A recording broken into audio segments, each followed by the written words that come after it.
Hello, hello everyone! Welcome back to some more CCA Season 6! We're coming at you live with a Division 6 matchup. This is PSU Total Party Kill out of the Penn State University, going up against High Tide from the University of Alabama.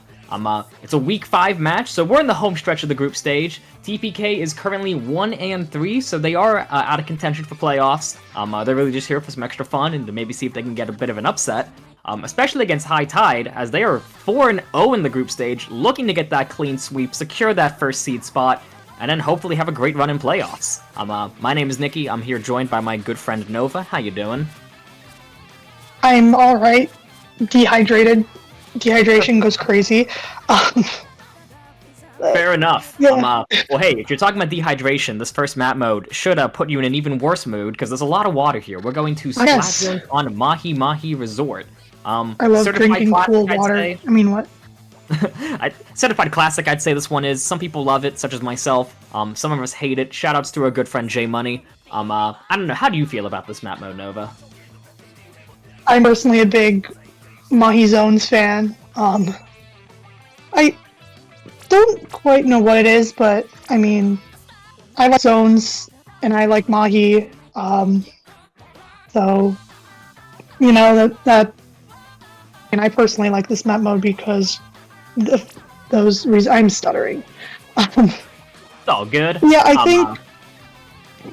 think.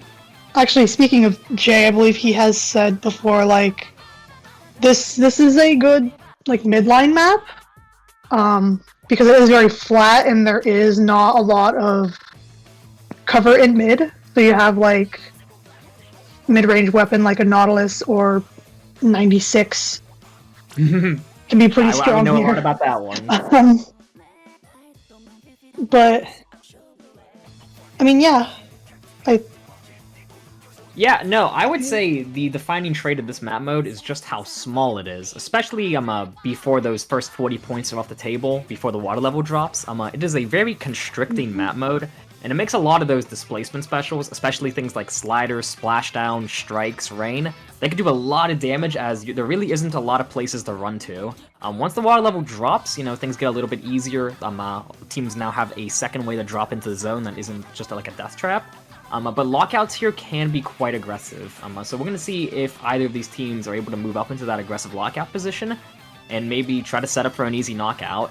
Otherwise, there'll probably be a lot of back and forth. Again, if this map mode being so small, things can get very chaotic very easily. It also wouldn't surprise me if we did see, like you mentioned, Slider. This is a bit of a cheesable map. So I would not be surprised if EPK pulling out the slider. They might be going for a bit of a cheese strategy here. Yeah, slider from Jolts there on that vanilla aerospray. They also have strikes from Bubble Wrap and a Kraken roller. Interesting choice, but I mean, Kraken can do a lot of damage here. Small map, not a lot of places to run to. It looks like who is this? We had Total Party Kill in the purple here. Big slide from Jolt's gonna find one, but they're gonna be quickly punished. The Decaf finds another. It's only Bubble Wrap on the T-Tech here. Barely gonna survive that interaction with the Decaf, trying their best to hold the zone. But all by themselves, yeah, they're gonna get picked off. This is gonna be a big opportunity for High Tide to move up and maybe try to get that lockout going. Yeah, TPK going to try and regroup. And finding the zap, they are going to get punished as TPK goes 2 down. With the water level rising, Jolt's trying to make a slider cheese move there, although missing the zone. Yeah, a bit of a hero play. This is something that I know I commented on in a previous match Total Party Kill played in. It seems to me that a big thing that this team struggles with is special coordination. They are going to flip the zone there thanks to Kevin's splashdown. But yeah, special coordination has been a problem for this team for a while, I believe. I feel like we kind of saw that from those strikes and those slider. They went in one at a time, and they might have neutralized the zone, but they weren't able to actually create any space. So TPK really didn't get a lot of value out of them. But regardless, they are going to flip the zone with that splashdown. High Tide now has a fairly significant pony to work through. So TPK is going to have a lot of time to try to get control of this game back, but I mean, that time does tick down quickly, so they're going to need to make something happen sooner rather than later. Beautiful shot by the sniper there, finding another as well. Yeah, and High Tide able to get the zone back neutralized from the the TPK going 2 down. Like you said, with the lack of special coordination, TPK isn't lacking in specials that are good at taking the zone back. I mean, they have the splashdown strikes and the reef slider, but yeah, they're able to coordinate it. But I think the lack of coordination is why they're having trouble keeping the zone here. Yeah, we saw it again there with that slider. It went yeah, in, that creating a slider little bit getting of punished. but it really didn't create much momentum, and they're just gonna get punished anyways. Yeah. High Tide is now through their penalty, getting closer and closer to that knockout, and TPK kind of seems to be stuck in their spawn here. They're gonna find 3, it's just the E leader, but they're gonna need to move right now. Strikes coming in, they're gonna flip the zone, hanging on by a thread, but it seems like High Tide is still just inching closer and closer and closer to that knockout. So the next time they work through their penalty, they're probably gonna get that knockout. So again, TPK, they got time to play with. They got a 53-second penalty, but they really got to make sure they don't just take the zone, but they create enough space that they can hold the zone. Yeah, and I think something that we also just saw there, and I think if you saw me on the mic casting their last set last night, you might also know that they don't quite push up when they should. Like you saw that last push, they had, if I remember correctly, numbers advantage. And they probably could have taken more space, but then because they couldn't, High Tide was able to come back in pretty quickly, retake the zone. TPK goes 2 down here, keeping the zone, but yeah, High Tide's gonna come back in quickly, take the zone back. I really want to highlight Lime over there on that E leader. They have been the ever-present thorn in TPK's side, just constantly getting these picks. I mean, Mahi is a great map for E leader, we all know this. But seriously, they're just putting out a tremendous amount of pressure, finding picks left, right, and center. High Tide is just about through the penalty. Scratch that, they are through the penalty. Running the knockout. Here comes the splashdown. Hail Mary. They're gonna flip the zone again, hanging on by a thread, but it just seems like they're just stalling for time at this point. I mean, maybe if they're able to get their specials, they may have a chance to retake the zone here. High Tide does go down 2. If TPK, they do have the strikes and Kraken coming out, trying to take the zone back, but it looks like it's not going to be enough. The Kraken getting punished. Oh, never mind, finding a pick, but TPK going 3 down just allows for High Tide to get the knockout there, taking game 1. Yeah, I mean, good start off for High Tide. I mean, they're showing why they are a potential first seed for this group. They played that very well.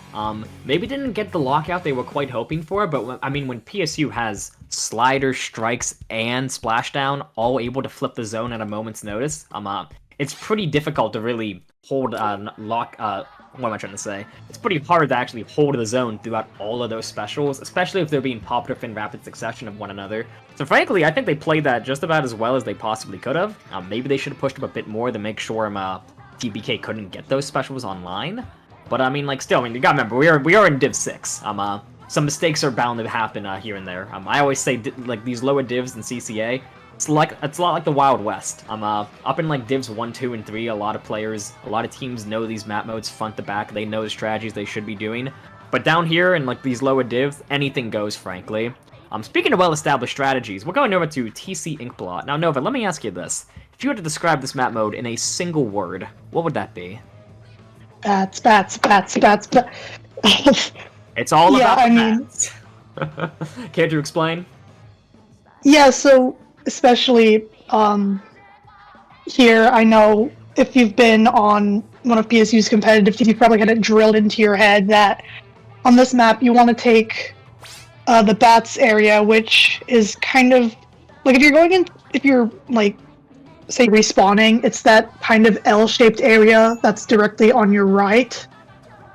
There's an anchor rail that goes up to it, and that's a key defensive position for the defending team, especially for the first 2 checkpoints. So like if you're able, doing a push, to get up to that bats area and you're able to hold it,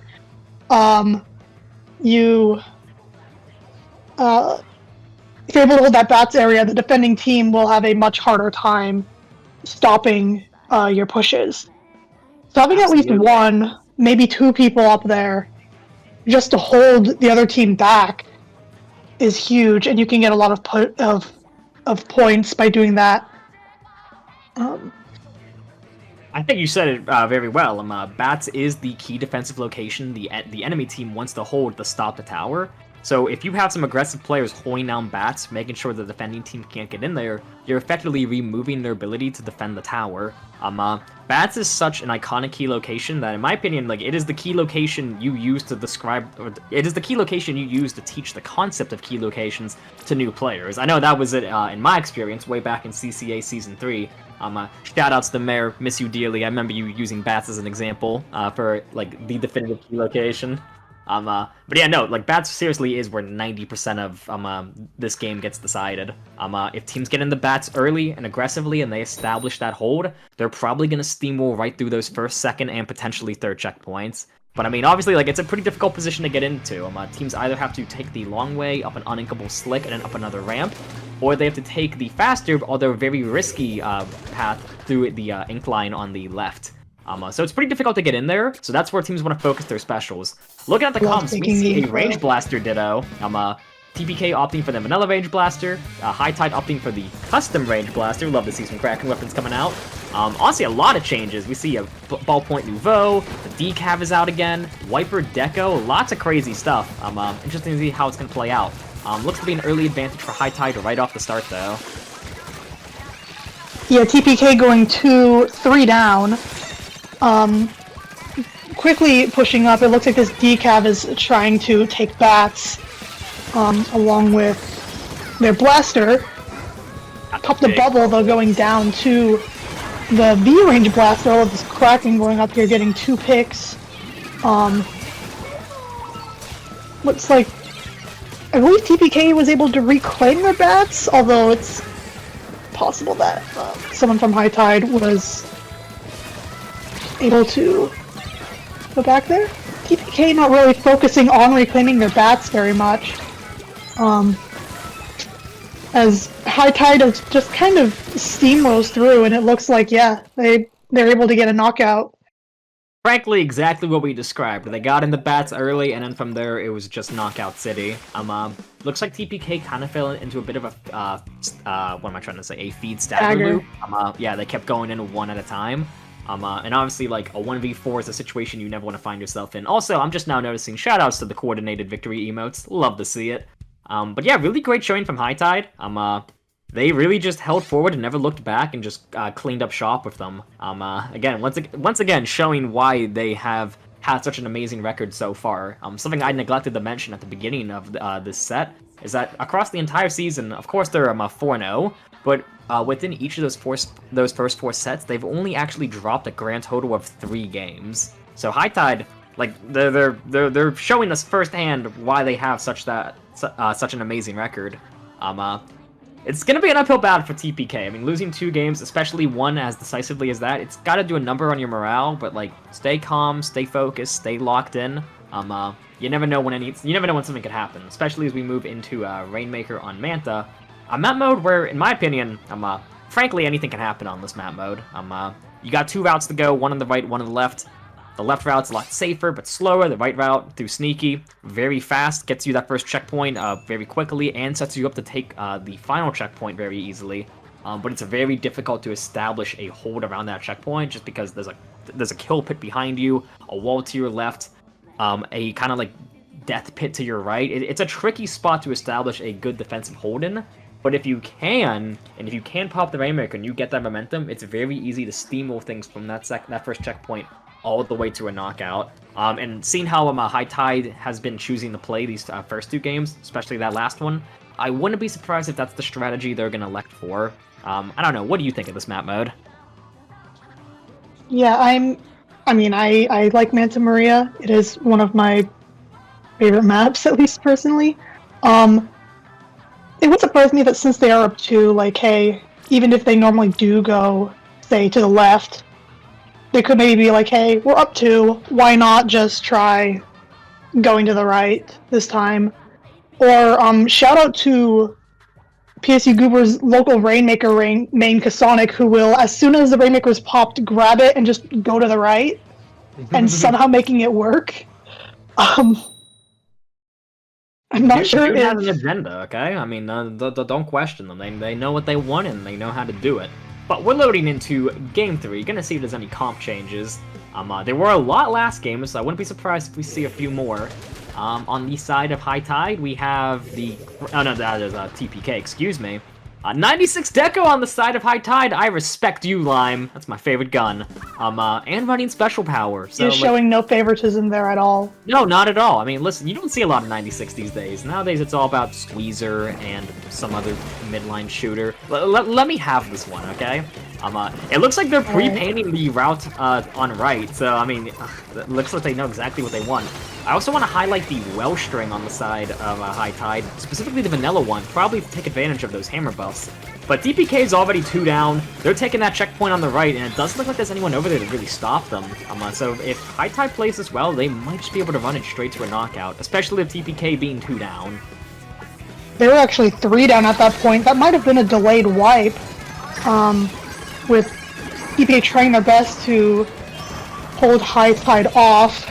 Strikes coming in to slow them down, although the Kraken coming out to clear a path for the Rainmaker.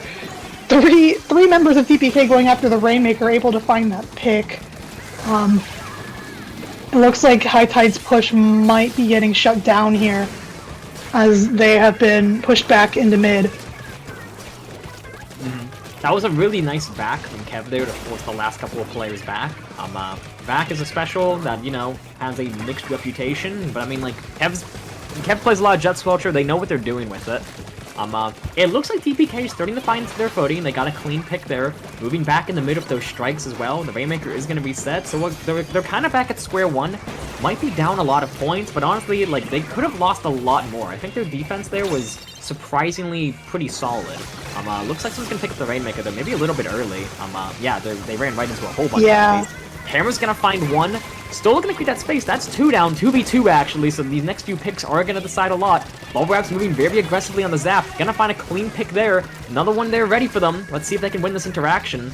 Again, like, with them moving in a bit more decisively, these next few picks actually mean quite a bit. The Kraken's gonna come out though. TPK is at a numbers disadvantage, so they might be losing their chance, especially as another one gets caught in the corner there, and that is a wipeout. That's a wipeout. This is gonna be a lot of points for them. Never mind, the beacons coming clutch. I forgot about those. The beacons. Yeah, it looks like that's only gonna slow them down a little bit as the Rainmaker tries to make a run for it, gets down the ledge, but then gets picked off. High seemingly trying to make this push work. Oh nope, one of them jumps out. Do they know about Shark? Oh, I guess they do, as Decav trying to slow them down, able to find a trade. That may not have done like much in terms of saving the push, but at the very least it was probably enough to slow down TPK as the rest of the team comes back to you know, keep some space, try to set up another push. Yeah, it's worth noting that with High Tide having such a commanding lead right now, even if the plays they make don't necessarily create space or score them points, that's okay. Also, want to note, TPK has 3 specials online. They were going to make a play, now it's their chance to do it, but they're kind of stuck in their own street. But back to what I was saying, like High Tide, with such a commanding lead, they don't really need to make plays with the intent of scoring points. All they really need to do, as you were saying, is waste time. So long as they keep TPK stuck in their base, dealing with the players constantly diving in, just diving the Rainmaker, that's time wasted they could be spending getting back in the mid, pushing towards a checkpoint and trying to get some points on the board. But so long as they just keep wasting time, TPK really can't do anything. So, like, High Tide's playing this quite smartly. Like, they can afford to play a lot more recklessly, knowing they have such a huge safety net of a big lead to fall back on. Oh, and they have a DC. Oh, never mind. If I get everything I just said, chance if they want to take a game off of them.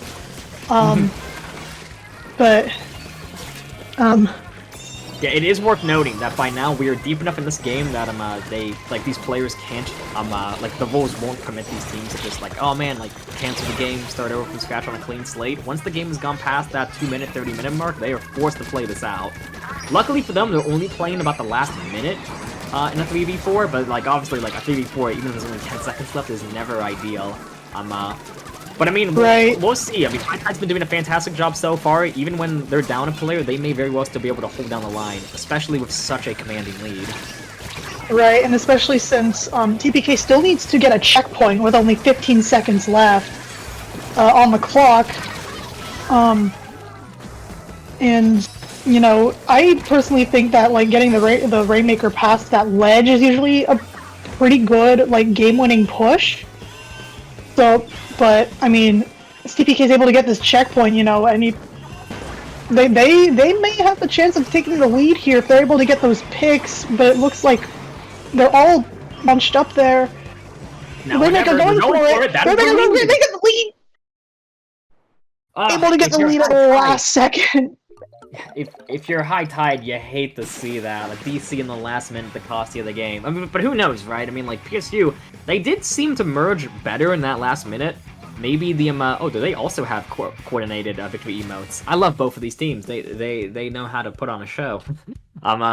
Yeah, TPK did seem to merge better in that last minute. Maybe the prospect of, oh, hey, they're down a player. We actually have a chance at this. Maybe that gave them a bit of a second wind. They gave them the confidence they needed to, like, lock in and play better in that last minute. But I mean, still, if you're high tide, it really stings to lose like that. But regardless, TPK, like, they're down, but they're not out. We have an actual set on our hands now. Score of 2-1 as we move into Game 4 on Clamblitz Scorch Gorge. I would say this is one of the all-time classics of this game. I think you'd agree with me, Nova. Yeah, I mean, I like playing Clamblitz on this map. I'm kind of picky when it comes to my Clamblitz maps, but this is one that I personally enjoy playing on. I always say this, Clamblitz, it's a lot like one of my favorite movies, Other People's Money, by, I forget the director, but it reminds me of that movie in one simple way. It's all about the economy. Key to Clamblitz is control the economy, so that way when you break open that basket, you can actually get a decent push on your hands. If you just dive the basket as soon as you get a single power claim online, sure, you're scoring 20 points, but that doesn't mean much in the grand scheme of the game, especially when every power clam you throw into the basket, that's just giving them, the other team, that pity clam, you're just adding more fuel to the fire for them to retaliate with a bigger push. It's a lot smarter to play the economy and get a few really big pushes as opposed to just a crap ton of itty-bitty little pushes. Right, although, I mean, it also requires a lot of coordination, because sometimes you could be going in expecting a big push, but then suddenly you go 2 down, you already thrown the power clam in, can't get a lot out of that push, and then, you know, you are kind of left in that disadvantaged state, like you said, where you're basically giving the other team a free clam. Although sometimes it's not always the best idea to use that pity clam right away, because oftentimes, like, you know, if you have a pity clam and you're in overtime, that's a free clam. So then you can, you know, get that overtime. But yeah, I mean, if you do keep just going in with singular power clams and just keep giving the other team pity clams, then they're gonna, you know, have a lot of pushing power. Right. Anyways, loading into the game, comps, not anything too crazy from TPK. A lot of these players are falling back on comfort picks. On the side of High Tide, I think that is the first time we're seeing a slosher from them. I could be mistaken. No, I think they had one on, I believe, Mahi Zones. That sounds vaguely familiar. We also see the return of Lime's E-Leader, which was absolutely deadly on that Mahi game. And with top mid being such a fantastic vantage point, if the E-Leader gets set up there, that could be just devastating for TPK. Speaking of which, the roller's going to go down, TPK in early disadvantage. Seems like the remaining players are all congregating on their ramp, which kind of puts them in a congested, easily pickable, what am I trying to say? It puts them in a dangerous spot. You don't want to put all your eggs in one basket. Decap's in a great position with a bubble setup as well. That's probably going to be a power clam in. And if a lot of clams online as well, this is going to be one of those big pushes we were talking about. Like, in 2 seconds, they took the score from 100 down to 47 like it was nothing. Oh yeah, with the that coming up from TPK, they were all kind of congested in the upper left area to begin with, which probably made it harder to defend. And with the only real like range contesting for the leader being the vac and like strikes and just specials, it will be hard if that leader is able to get into a top mid. You said? Yeah. Or just a really powerful position. Something I want to note there, I think it was the Zap or the Slosher, I couldn't quite make it out, but we actually saw a player of High Tide jump back to their leader, which is something you don't typically see a lot in these lower divs. Usually when people jump out, it's always to spawn because you know it's safe, but kudos to them for recognizing, hey, my leader's in a safe spot, like they can cover my jump, and obviously that saves them a lot more time as compared to jumping all the way back to spawn. So, not something you typically see in a lower div. I'm impressed. Like, High Tide not really playing like a Div 16 from what we've been seeing. Cooler online for them. They got a lot of clams as well. But a lot of specials on the side of TPK. Kraken going in maybe a bit too deep. They're really not holding back. Ritzo, what are you doing? Someone's got to watch this really cool guide to Kraken that some dingus named Nikki uploaded like a year and a half ago or some shit. Yeah, they're stuck in an awful spot. Gonna get picked out. And they really didn't create a lot of space for their team. So they were holding that leader back. You don't want to see that. They were holding the leader back for a bit, so I wouldn't say it was a completely bad. I mean, I'm finding a silver lining, if anything. Yeah. But I mean, it does look like TPK is getting more into mid. Bubble Wrap's up, got control of top mid. They're gonna strike in. Looks like they bungled one of their strikes though. Gonna find one though, another stuck in the pit. Do they see them? Maybe not, they're right on top of their head. Bubble Wrap, you gotta get this pick. There's another one, but with High Tide being cooler, those picks don't really mean a lot. I mean, they're already all back online. Ryu's gonna find one, gonna find another as well. It's just Kevin. That's they have three back down. online. That back doesn't really do a lot when you're all by yourself. You need teammates to play with the back. There they go, caught up in a corner. A lot of clams online. Bubble in a 4 position. That's probably gonna be another ball in, and if they play their cards right, this may very well be a knockout for High Tide. Oh yeah, with the bucket having another power clam, if they're able to come in with more clams, then yeah, they could easily knock it out here with PK having trouble taking space back. I thought barely able to save that push there. The basket almost closing. Yeah. Although it looks like they all abandoned that position to go back and get more clams, letting the basket close. PPK didn't look like they were able to get their pity clam before that last push, so that's a lost clam there.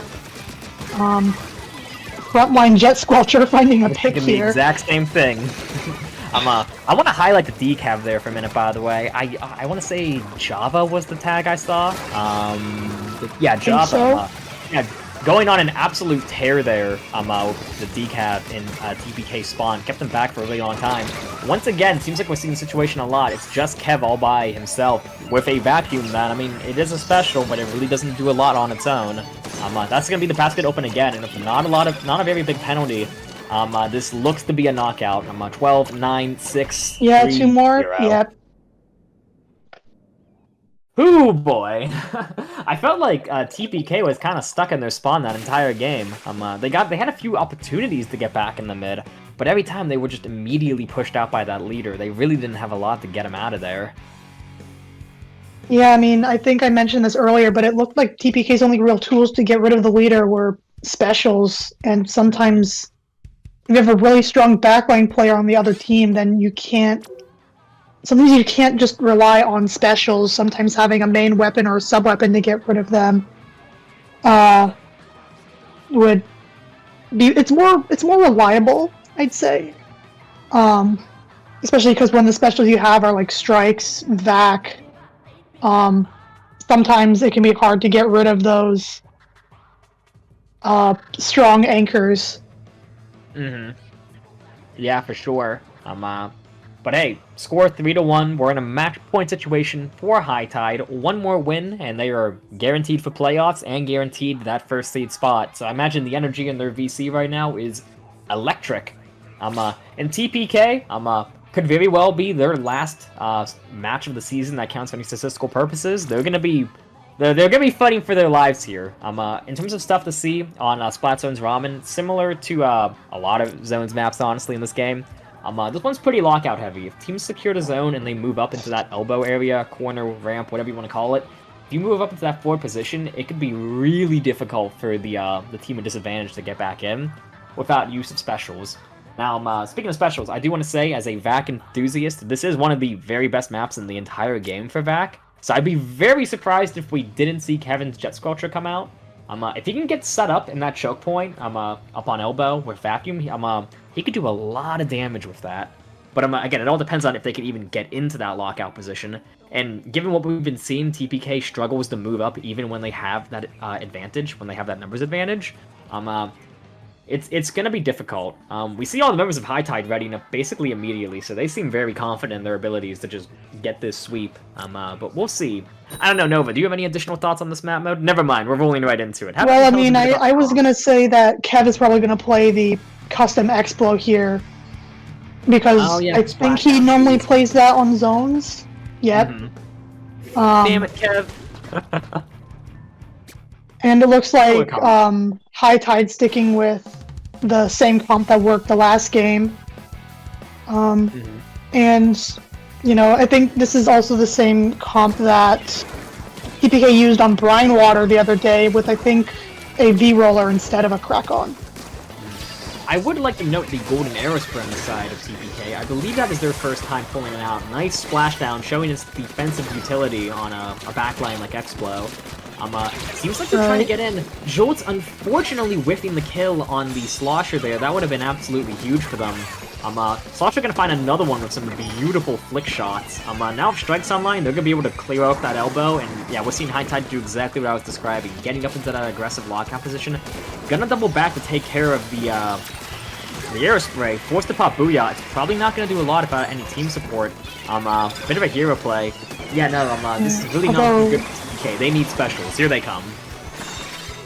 I mean, at the very least, I think the Booyah Bomb was able to slow down High Tide at least a little bit from locking out, because 3 of them went back to paint over it. Unfortunately, TPK not able to really utilize it to retake the zone here. I say that as they retake the zone with a couple of combined specials. The bucket being forced into a corner here, jumping out to, I believe, the decab? They jumped to the decab, I think. Again, showing that they're not just one to jump back to spawn out of panic. Like, they know who their good teammates to jump to are, and they've been doing that very nicely. High Tide was actually kind of stuck in a bad spot. That looked to be like the first legit lockout TPK had, like, since that first game on Mahi. But I mean, High Tide, showing that their disadvantage is just as good as their advantage. They coordinated their specials, got the picks that needed it, and moved up the zone very nicely. But at the very least, we do have an actual game on our hands. TPK gonna find 2, actually. This could be their chance to get that lockout they need. They gotta get this decaf out. There's a decaf behind them. Yeah, this decaf really has been the fly in their ointment. Every time like they seem to be in a great position, the decaf just comes out of nowhere and says, yeah, like, great lockout. What if I just took it away? You know what I mean? Stream's kind of freezing up on us. Things might get a little bit confusing. That's a really nice Booyah Bomb. Gonna find one, clean up a lot of space. TPK is finally in that lockout position they've been looking for all set. This could be their chance to get the lead. Yeah, although 2 going down to the decap, looks like High Tide's gonna try and take it back. Although the Zap going down, E-Leader jumping out. TPK really close to taking the lead here. It looks like they are going to get that lead, although they are having some trouble keeping the zone here as High Tide coming in full force. That's a really nice that as Bubble Wrap finds 2, going in trying to get the bucket.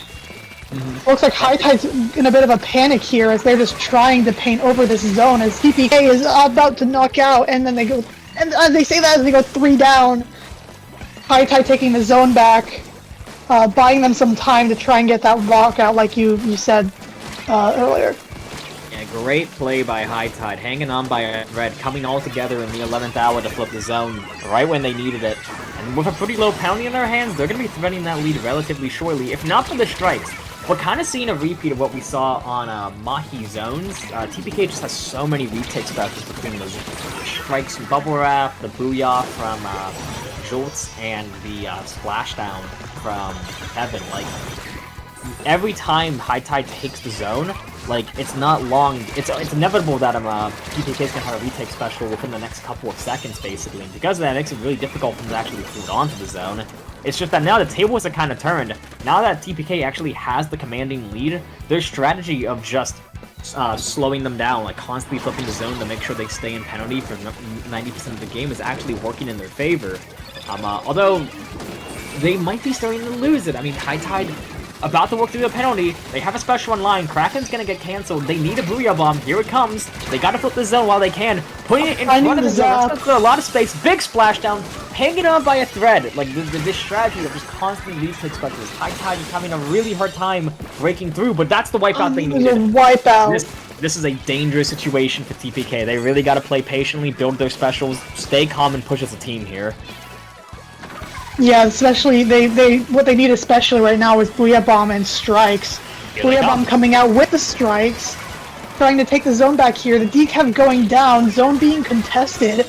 2 down on the side of High Tide. This might be the win for TPK if they're able to just hold the zone here for 5 more seconds. High Tide trying to rush in. Splashdown coming out, holding the zone, and that splashdown I think was the key that allowed TPK to secure their lead in that game and bringing the score up to 2-3.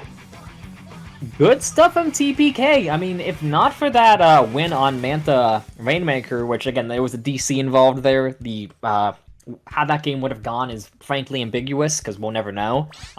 That's gotta feel pretty good for them, showing that even in like a fair 4v4 scenario, like they can take a win over this team that has had just the most outrageous performance in the group stage. So really good stuff from TPK. That might be the morale boost they need to carry them for the remainder of this set. And also, Kev, apologies. The splashdown ended up being a beautiful choice. I still think Vac would have worked just as well. Vac is a retake special in its own right, but the splashdown was doing work. I'll give you that. But anyways, I like Vac. Okay, let me have this. Moving into Game 6 on Tower Control Mako. In my opinion, this is quite possibly the best map mode in the game. I am known for my bad takes though, so I don't know. What do you think of this one, Nova? I don't like this map mode very much. Oh, well, shoot. It's fine. Can you explain why? I mean, maybe I'm exaggerating a bit. It's fine. I mean, it's more like, I guess I find it just a little annoying how the tower just goes, it's like, oh hey, the first checkpoint's over here, and then you have to go all the way to the other side of the map, and I just find it very hard to defend, especially. Because at least as a frontline player, like I feel like the only way I can be super effective is either throwing bombs or just dropping into a pit. Well, I think what you're talking about could actually demonstrate one of the strengths of this map mode. Like, what am I trying to say? It shows off why I think it's so good to have in comp, because I think what this map mode focuses on, it's an exercise in strategically and quickly shifting between multiple key locations as the tower moves along the path. As you said, the tower goes hard to the left at first, and then it pivots hard to the right for the second and third checkpoints. And teams need to strategically and quickly move between both sides of the map in order to have the most success here. Like with most modes in Mako, I find the stacks are really like the position you want to take. If you get like a nice backline on the enemy stack, that's going to have total sightline over their defensive position up on that shelf area that overlooks the second and third checkpoints. A crab tank up there is absolutely brutal. And then also, Mako Mart, lots of weird corners and ledges to hide around, lots of flank routes. This is a beautiful map for any ratty front lines that are able to get all the way behind into the enemy spawn and just harass them from behind. So a lot of ways teams can go about playing this one. Also, nothing to note, one of the best maps in the entire game for Range Blaster, so we might see another Range Blaster ditto. We'll have to see. High Tide, of course, as we saw, frankly kind of murdered TPK last time on TC, so they might do it again. This map mode is a little snowball heavy, but we'll see. This time it's High Tide pulling out the vacuum with the Ballpoint Nouveau. Okay, like to see it. I guess they did play it earlier, but I'm surprised they're not pulling out Range Blaster. I mean, it really is one of the best maps in the game for it, as seen by Kevin returning to it. What did I say? Did I say Range Blaster? Forgive me, I'm getting my words mixed up. Nova, you take over the talking. I've been rambling for too long. No, you're good. And actually, like, the snowball heaviness is also partly why I don't like this map. It's like, oh no, I lose one fight and now I'm losing the game. Only slightly exaggerating there. Looks like TPK able to get an early lead here. With TPK able to get an early lead here, getting through the first checkpoint. Like you said, the Range Blaster being pretty strong, keeping the High Tide back. All three of them are up on that left stack, although it looks like their push might be shut down here as TPK goes 3 down, with Kev being the last one. Still, though, a good starting push. Taking that first checkpoint alone is already pretty difficult to take. The second checkpoint I find is the bottleneck. That is the one teams really have to work in order to get through. But still, like, a 51 point push right off the bat, not bad at all.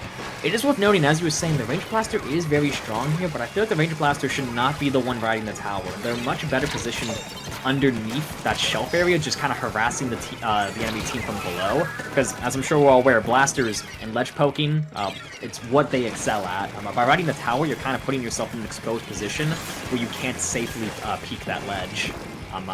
But now we see High Tide turning the tables, getting a bit of a push of their own going. With no specials online, though, they might be able to, it's unknown how well they're going to be able to keep this up. The vacuum's already out. Gonna find another one. Actually, I stand corrected. TPK is 3 down. It's just the air spray. They gotta paint for that Booyah Bomb as quickly as possible, because frankly, it's what they need. Yeah, and it looks like they're getting pushed back into the enemy spawn. They probably should jump out there, as the decav, the rest of TPK trying to get rid of the decav who was behind them, throwing strikes to try and shut down this push here. Was that a triple squish by Ritza, or at least a double? I saw at least one person there got squished by Ritza on the roller. Really good push by High Tide. Yeah, running it all the way down to that third checkpoint. They didn't quite take it. It was a bit of a chaotic bloodbath at that third checkpoint. But, I mean, still, great push. Kev running in like a maniac, showing them a blast off. That Range Blaster, not able to find the pick on the Luna. Speaking of which, I'm just now noticing the Luna Blaster. Wild pick. You don't really see it a lot these days, but hey, Hammer did just get buffed, so can't say it's not without merit.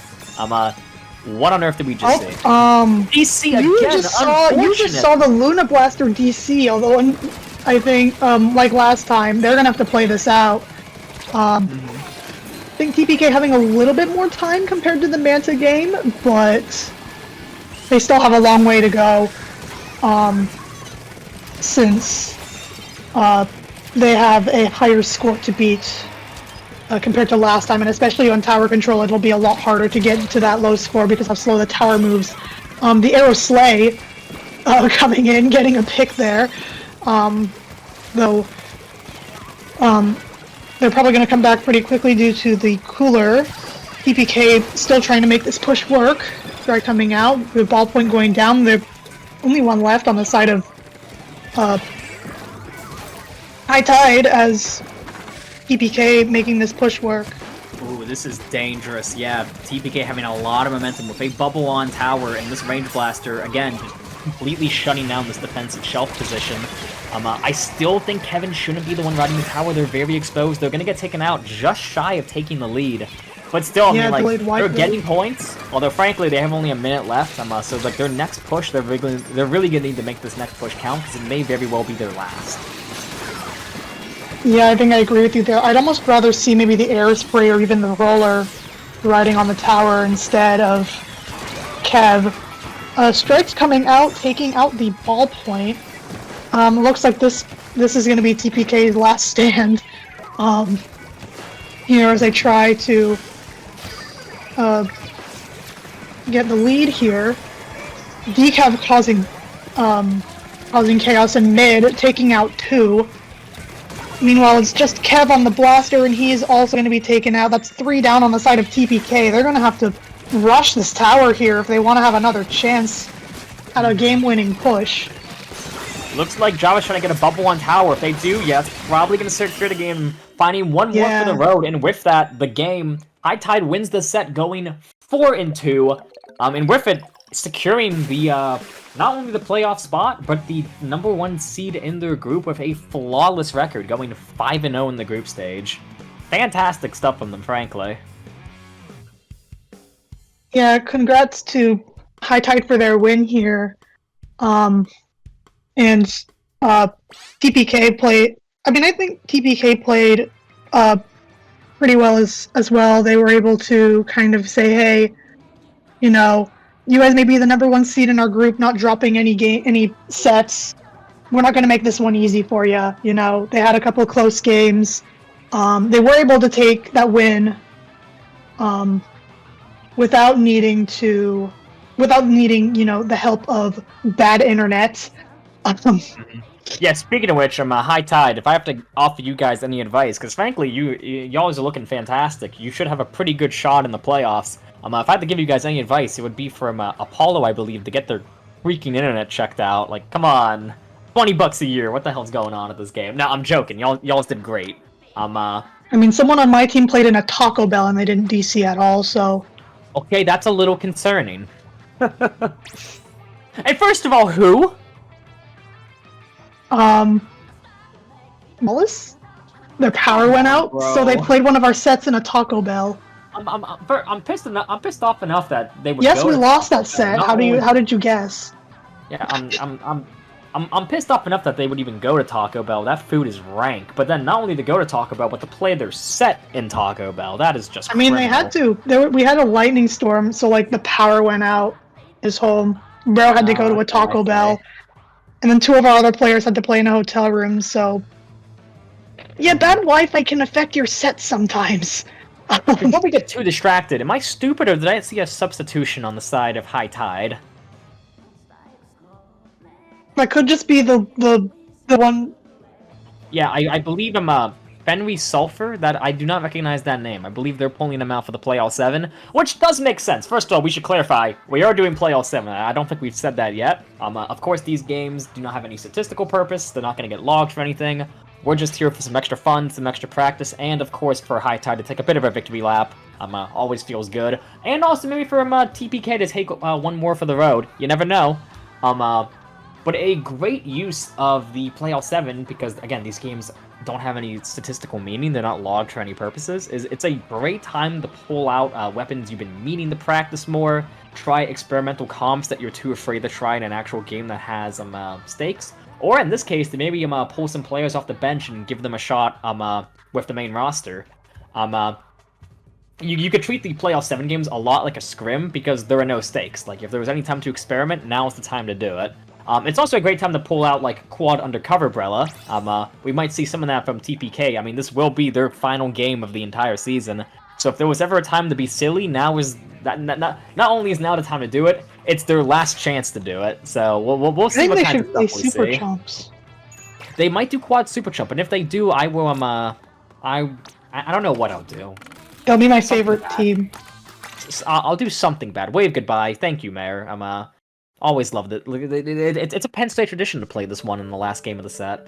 But also, I mean, Oops, I come back to what I was saying. Who knows? Like these two teams might elect to just play this last game straight. Like it's an actual game. There's nothing wrong with playing to win, even when the win doesn't matter. So we'll see what these teams opt to do. Yeah. But yeah, I mean, if anything, an extra win could be a morale boost, especially if you had lost that set. For sure. But before we get too ahead of ourselves, it's worth mentioning that this last game is on Marlin Rainmaker, which is no one's favorite map. So I'm not sure what I'm not sure what this is doing in the map list, but you know what? It's always fun to do weird, wacky new maps, especially because whoops, I just dropped something. One of the benefits of using experimental map modes and map lists is that the strategies are a bit less developed. So you see more interesting stuff, especially again in these lower divs where anything goes. We might see some pretty wild strategies for this wild unorthodox map mode. But things to note: mid is one big death pit until the first checkpoint is taken, and then from there is shockingly. Oh, thank you, Mayor. I love you too. Okay. But between the first checkpoint and the last checkpoint, there really isn't. God damn it. You know what? Screw it. We're hopping into the game. Moment of truth. Are these teams playing it I silly, mean- or are they playing it straight? I mean, I personally kind of like playing on this map mode, even though I know it's bad competitively. I have fun. TPK playing it straight, it seems like. Yeah, it looks like we got an actual game on our hands. Although, maybe not. We are seeing some new stuff. Line pulling out vacuum with the charger. And we're seeing a Luna Neo and the Blue Dapples. I believe those are the ones with Reef Slider. Yes, they are. We actually saw those on this very map mode when the last Penn State team played their match like 2 hours ago. Shoutouts to Eli, I believe, on Blapples. They were doing damage with Slider. We might see some of that from Java. Java was... Oh, that was 3 down all in 1 minute. I'm guessing someone died to a bomb. Huge opportunity for PK. That first checkpoint is as good as gone, and if a lot of specials online, they might be able to steamroll this for a few more points. I think someone should take the right propeller, because it's funny. That death matters a lot, actually. They just lost their special, which is really their key to get a few more points here. It's worth noting that, the vac is online. Oh, they have a vac. Yeah, High Tide doesn't have anything for it. For the love of God, Jolts, just run the Rainmaker. Someone's gonna get shot in the face. They're going up in the all the way to 10 points. Huge push, and they're still 3 down. 1v1. The 1v1. Of this matters a lot. Where the hell is the Luna Blaster? They're right there. They whiffed their shot. Them. Double ramp, take the fight. What are you doing? Be brave. There you go. If I was in Bubble Wrap situation, I would have died. Anyway. I mean, 1v1s, right? The stakes are always a little nerve-wracking. Also, I can't aim. Yeah, TPK is playing phenomenally right now. It seems like either they're mad about that last set or they are locked to the freak in. They're all like, yeah, this is our last game. This is our last game of the entire season. We're gonna go out swinging. I say that as they go 3 down. As they go 3 down. Yeah, a bit unfortunate. But I mean, High Tide being a bit slow to move to that first checkpoint. Kevin kind of got stuck behind enemy lines there. Not sure why they left their defensive position. And now it's a line with the vacuum. Popping it maybe a little bit early, and here comes the Volar. This is funny. Unfortunate. Not able to find the double squish yet again. No. But yeah, High Tide's in a fantastic position. They have Re-Slider online, about to have this Hammer online. Here comes the Slider, not going to find anything. In fact, they got themselves killed for it. Here comes the back. Back off. Say, get the hell out of here with that crap. Getting a lot of points on the board. It's only Jolts on the Slider. They need this pick, but they're going to get taken up with the Hammer, but they didn't get the lead. What on earth is going on If Hammer didn't get buffed, they wouldn't have been able to get that. Unfortunately, it's too little too late for TPK. They are going to get knocked out there. What an explosive match. My goodness. Yeah, I mean, TPK had, like, I'm going to steal your words for a minute there. Here, TPK having an explosive push on their own to start off with, and then, you know, they end up losing that push, and then High Tide having their own explosive push, but it went that little bit further to actually get a knockout. A tad unfortunate. I feel like if TPK had played their first push maybe even just slightly differently, they send one up into that top right position, and maybe if they didn't lose the strikes and Bubble Wrap, so they could keep that momentum going right after they got the first checkpoint, they might have been able to just run that for a knockout. Looking at the stats here, we'll see if we could see any important trends. A lot of deaths in that game, despite it being so short. Especially on the side of TPK. Actually, not too many, but again, given the fact that game was, what, 2 minutes? Pretty bloody game. Probably not even. A lot of kills going on both sides. I mean, at least looking at the timestamps, it looks like it was probably more like 1 minute, if even. I would, yeah, looking at Inkblot, actually, that's an interesting one to look at, I think. Or we could look at Mahi, that's fine too, Mayor. This was probably the most even game we saw besides Ramen. Yeah, those two zones games, very good from both sides. But I mean, looking at these KDs, it was pretty even on either side. I mean, obviously, High Tide taking the advantage as they did win via knockout. Also, hold the phone. Remember when I mentioned Lime on this map? Yeah, going 13-0. My goodness, dude, calm down. Yeah, no, deaths is insane, given that was like a full match of like 5 minutes. And this is the game I was really interested to see. Just an absolute bloodbath on the side of High Tide. Like they died a few times, but not too many. Just all of them, insane KDs from everyone. Key Dog obviously playing the support role, but their 3 teammates, they used that cooler, and they went places with it. 8-1, 6-0, 8-1 again, like, just beautiful KDs. Or KADs, I should say. We don't know how many of those were assists. I'm looking at Manta. That DC really did hurt. Also, wait, that was Apollo on the Wellstring. Wasn't expecting that. Although I guess it makes sense because Lime, the backline in every other game, was playing the 96 there. And yeah, honestly, we could see this was one of TPK's better games, even ignoring that DC. I mean, Bubble Wrap doing very well, going 12-8 with 8 strikes and 1700 paint. Really good stuff from them. Kev, of course, doing decently. Only 1 vacuum. Not ideal, especially in Rainmaker. That vac is able to create so much space. He does have a lot of debts as well for being the anchor player on that team. Right.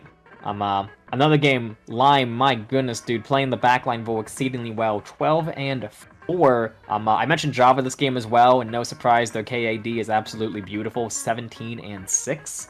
And they only got 2 bubbles that game, but I remember both of those bubbles were in fantastic positions, so just beautiful stuff from them as well. Speaking of Lime, like, I think the no deaths with them also kind of shows TPK just didn't really have any way to really, like, deal with them. Just the fact that they didn't die at all. Yeah, especially on this comp when they had Angle Shooter, Beacon, and Torpedo. I mean, Torpedo's decent, but I mean, like, it's not like a fix-all. It's not really a displacement sub. It's not a lethal bomb. Really, the only thing they had to take care of that leader was the Splat Bomb from Bubble Wrap, and I guess also the strikes and vac, but specials are never what you want to rely on in that kind of sense, so explains a lot why they were stuck in their own spawn for the entire game. That leader just really forced them back. Now, here's the game that's really worth looking at, I think. Because, yeah, look at the KDs. This was a significantly more even game. A lot of members from TPK with really solid KDs, most of them going positive. Same on the side of High Tide. Lime, once again, hardly ever dying. The dude is a monster. Just what a game, really. What a set, frankly. I mean, I know High Tide came out victorious, and let's be honest, we were kind of expecting it. They were 4-0 in the season. PSU Total Party Kill were definitely the underdogs here. I think most of us were expecting High Tide to walk away from this set with the win. But I am surprised to see that these games were a lot more even than I was expecting. After the dominant win we saw on TC Inkblot, I was kind of expecting, okay, well, that's going to set the pace for the rest of the set. But TPK, like, they gave it their all in every single game, and it shows. This was another one where the stats were looking fairly decent, I'd say. Jolts with 9 Booyah Bombs, but 8 deaths, not ideal. But 1600 paint, love to see that. And again, just beautiful stats on the side of High Tide. Yeah, I mean, I think it goes to show, like, hey, TPK probably going in, maybe they went in going, hey, we probably are going to lose, or at the very least, we're the underdogs. They at least didn't make it easy for High Tide, you know?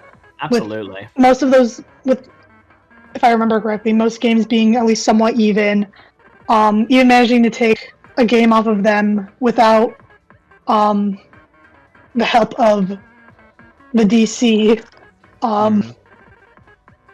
But in my opinion, like the key problem that TPK seems to have, and I mentioned this all the way back in the very first game, it's not only a lack of special coordination, but what just appears to be a lack of coordination in general, I find. We see a lot of hero plays, especially from Jolts and Ritza. Bubble Wrapped and Kev are not immune to this problem as well, but like we see a lot of solo plays from them, and like that's definitely hurting their effectiveness, I find.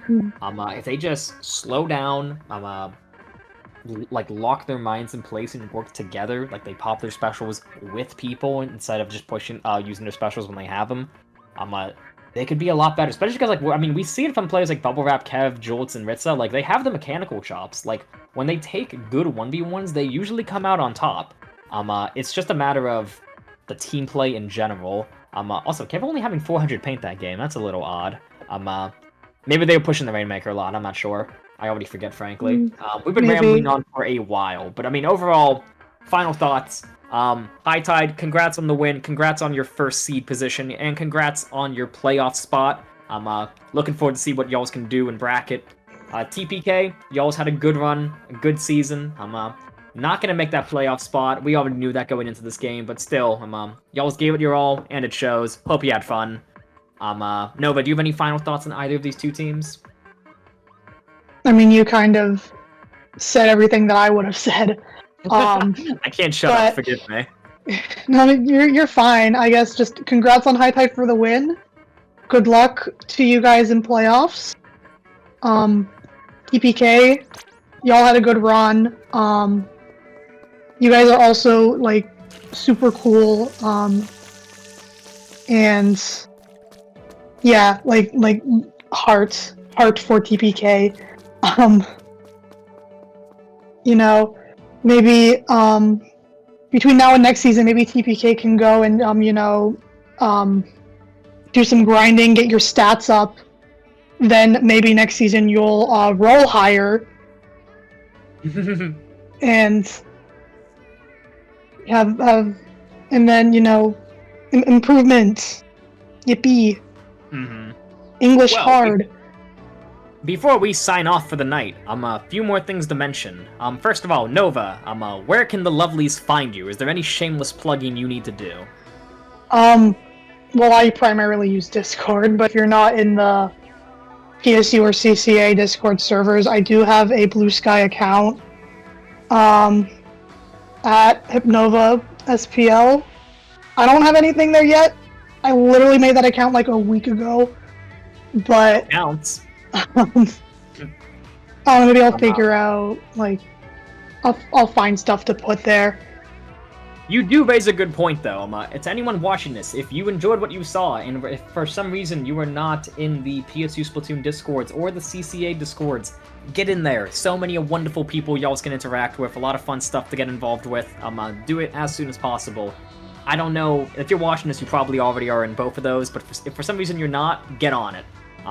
As for myself, my name is Nikki. If you like the sound of my dumb voice, you can find me over at my YouTube channel, Nikki. There's a bunch of old collegiate Splatoon VODs back when I was able to compete in CCA. If you like the stuff you see on Mayor's stream, or on the CCA stream, you'll like some of the content I upload. I just did a stream for one of the other Penn State teams. But yeah, otherwise, if we got no more final thoughts, thank you all for tuning in. We love you dearly. Make sure you check out all those other PSU sets when they come around, especially the one for Blue later tonight. And yeah, we'll see y'all next time. Take it easy. Bye.